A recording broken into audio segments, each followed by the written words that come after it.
ni ki ñu bari boobu nëgër nii ak yelleef yi ba si rescapé yi nga xamante ni jóge nañu sax muy ñoom Makalu Cissé El Hadj Diouf ñoom ñëpp ñu ngi si xeex boobu mooy seen baay yooyu. Eh bien tey lan mooy sa yitte lan mooy say tànk ci siège u citoyen invité ci IG intérêt général. ok merci beaucoup Mohamed Diakhaté di nuyu plateau bi di nuyu Sénégal di nuyu aussi collectif des orphelins yi ma yónni fii tey. di nuyu suñu maman yi nga xam ne depuis bañ nekkee liir ba léegi ñooy jug di daanu di jàppale ba bañ toll nii tey ba mun a jël kàddu pour jël relève pour xeex bi.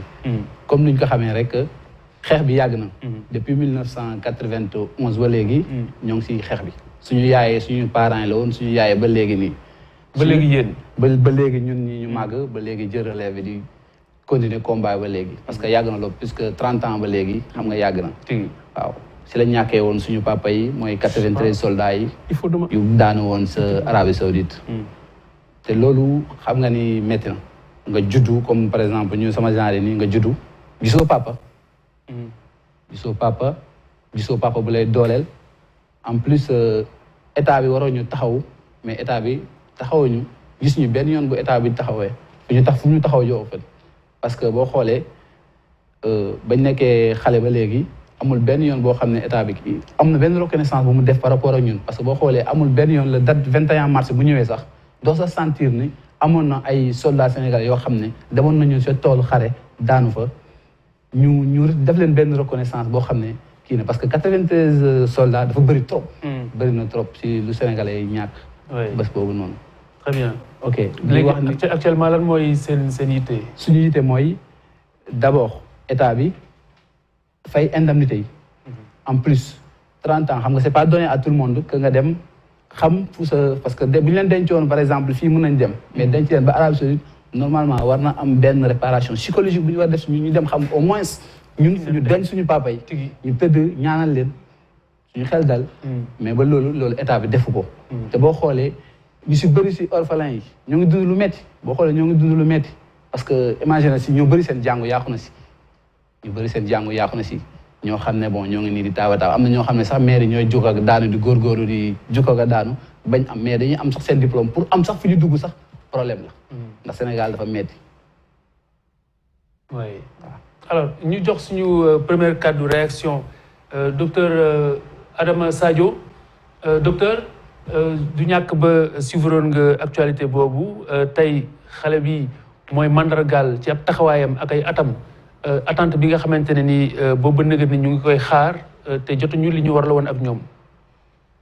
waaw xam nga dëkk day baax léegi-léegi ñiy sargal ñi nga xamante ni dañoo jaayante ngir seen dëkk. xam nga nit bu ñëwee doon dëkkam yónni ko mu nekkoon ci cause boo xamante ni c'était pour en fait parce que ñoom jékku ñu dem. donc Sénégal leen yabal. kon au nom également des Nations Unies il faut le dire mais bu ñu ñëwee kon ba am lu leen fa dal ba ñu bëri tey ñàkk ci seen bakken doon na jaadu état wu Sénégal mën a taxawu njaboot gi. ndax loola c'est un honneur de la démocratie sénégalaise c'est un honneur pour la République sénégalaise mii mën a taxawu ay doomam di mën a taxawu ay njabootam. ñii soxla nañ ko. tey ñi ngi ñaan njiitum réew bi nga xamante ni mooy le père de la nation li mu warloo ak njaboot ñi mu dimbali leen ci fexe ko ba teg ko loolu doon na loo xamante ni day sëggil day jëmmal la République du Sénégal. très bien docteur. waaw jërëjëf Khalifa ci invité bi nga ñu indil Moussa ñu ngi lay massawu di mettit lu it coono yi nga xam ne moom ngeen jànkonteel. Sénégal dafa am ay jéego yoo xam ne dañu ko war a dox ci wàllu législation. mooy ñii ñoom dañ leen war a wooye les pupilles de la nation. musuma kaa dégg si ñoom de. les pupilles de la nation mais musuma kaa dégg si ñoom. les pupilles de la nation. mooy xale yi nga xam ne seen waajur wu góor wala wu jigéen dafa daanu ci xare. wala am ay laago yoo xam ne mën na leen tere liggéey. kon ñii nga xam ne ñooy doom yi ña demoon 1991 waroon nañ leen dimbali ci wàllu scolarisation. tey man bu ma waroon réglementé ñii dañ leen di gunge ba enseignement supérieur si xale yi nga xam ne dañoo bëgg jàng. am na lu ci wees nag ndax mu ngi am fanweeri at ak lu teg. am na lu ci kii waaye gis nga ci wàllu par exemple formation professionnelle. tey jii Moussa Massaly ak ñi nga xam ne ñoom la maaseel war nañ leen war a mën a yóbbu. fu mel ni 3FPT tàggat leen ci ñi ko soxla. gunge leen ci ñu fexe am loo xam ne moom la ñuy téye ngir mën a jàppale jëtuur yi. ndax ay góor ñoo daanu foofu. léegi sur le terrain des Nations Unies jigéen ñi dañuy dem góor ñi dañuy dem. donc danañ am ay jirim danañ am ay baayo. kon tey jii li nga xam ne Sénégal man jàpp naa ne moom la war a def. même extension pupille de la nation du guerre bi rek. du guerre bi rek. am na benn policier mois de mai Lat Grand Ndiaye. ay xale ñoo ko fekk ak oto en service. mandi mbëkk ko mu dee. mais kooku par exemple tey jii bu fekkoon ne bàyyi na ay doom. ak motard bi fii waa ji mbëkkoon. taxi bi bari na fi ay ñoo xam ne tey ñu ngi doon wax ci ndell yi. militaires yi nga xam ne dañuy dem ci ndell yi. seen tànk dagg wala ñu dee ñooñu seeni doom nation bi daf leen war a jël en charge. man gëm naa ne war nañu dooleel parce que xam nga ñun bi ñu nekkee xale bu ñu déggee office des anciens combattants et des blessés de guerre ñu daan gis la boobu dañ naan 39 45 14 18. 14 18 tuuti mais 39 45. mais guerre du Golfe am na fi gars yi dem nañ Bosnie ñii dem nañ Rwanda ñii dem nañu capitaine Mbaye Diagne. Rwanda donc bari na ay nit ñoo xam ne tey jii war nañuy nemmeeku seeni doom. parce que dem na ba ñu tuddee ko bërëb foofu les Nations Unies. parce que mbir mi du affaire joxe ndàmpaay sax man loolu ñoom Mame Matar di laaj ndàmpaay li lu ñu leen amel la war nañ leen ko jox. mais Sénégal war nañu weesu foofu. man gëm naa ne war nañ def benn législation boo xam ne jusqu'à présent aujourd'hui dans la région des Grands Lacs am na ay sénégalais yoo xam ne ñu nga fa ay policiers ay ñoo xam ne war nañu teg ay loi yoo xam ne ñooy defar seen ginnaaw. ñooy defar seen ginnaaw waaye am na ci yu bëree bëri yoo xam ne mën nañ leen def ay par exemple ñoo leen yor di leen dimbali ñu dimbali leen. ñi nga xam ne par exemple tey jii dañu war a def mutation kër goo xam ne seen bàyyi dafa dem bàyyi ko mais ñu defal leen ay gratuité ay facilité suy demee noonu. pour leur permettre de redémarrer la vie. lii c'est-à-dire que aujourd'hui on nous tue mais on ne nous déshonore pas. loolu mooy devise u armée. kon tey jii képp ku nga xam ne. sa baay bakkanam daanu nga ci toolu xare. war nañ la honorer. te nit ki ni nga ko mën a honorer. du jox ko jaxal. nit ki ni nga ko mën a honorer. du ñëw di ko may xaalis. mooy taxawu ko. da nga koy taxaw. jox ko ay bourse xale yi mënal seen bopp am seen dignité par le travail. wala ndeysaan. man daal vraiment Moussa man maa ngi leen ji massawu te di leen xamal ne ñun fii la ñu toog ci télé ñëpp di ñu dégg. yaakaar nañ ne député yi commission des lois yaakaar nañ ne président de la république dinañu déglu ngir mën a. xam nga docteur ay at si ginnaaw. waaw professeur ngi seen i bàyyi teew ñoom ñii. rescapé ñi si desoon. waaw si avion bi daanoo ñi si desoon. mooy ñi ma tudd léegi. waaw Makalu. Cissé ak El Hadj Diouf. ñoom seen i bàyyi. ñoom ñu dem ba toll nii. nekk ay waxambaane ma ngi jëmm ñëw toog. waaw kon lii bu ñu ko réglé wulee kañ lañ kaa réglé. waaw mais xam nga dafa am loo xam ne dafa ne këtt ne jon mooy urgence bi. lii war nañ ko lijjanti. mais dafa am loo xam ne mi ngi ñëw te dañ ko war a foogaanu. dañu war a sédd ëllëg. ndax am na yeneen xare yu am na yeneen Moussa Massaly yoo xam ne ñu ngi juddu ñu ngi ci yoon wi di ñëw ñooñu nan lañ leen di teeroo. ñii seen xeex bi mooy li leen dal bañ a dal ñi nga xam ne aussi ca kanam mën na leen dal. absolument loolu mooy njariñu xeex bi. absolument loolu mooy njëriñu xeex. tigi war xa. waaw je suis tout à fait d'accord ak doyen li mu wax que ni dañu war a gën a xoolaat politique yi pour ñu def leen ay pupilles de la nation et que ñu gën a loolu moom je suis tout à fait d'accord mais également ñoom itam boobu ba léegi plus de 30 ans donc je pense que état bi aussi war na gëstu kayit yi xool li mu ci war a def mu def ko ci. parce que dafa metti aussi nga perdre sa papa taxawaay wi état bi di la seetaan lépp di la seetaan lu metti la te ñu ngi koy partager ak yéen espérant rek que ni comme que 16 bi moom yàlla def na ku fi musa toog rek yàlla kii na la espérant que boo ñu jigee ci émission bi yàlla dina mottali lépp mais on est de tout cœur. professeur donc c'est pas tout à fait nouveau si yow comme ni ma ko waxee. waaw yàgg nañu wax si problématique bi. yàgg nañ ci wax dëgg yàlla ba comme ni nga ko waxee. presque léegi moo ko fiti at bu ñuy recevoir seen waajur bu góor.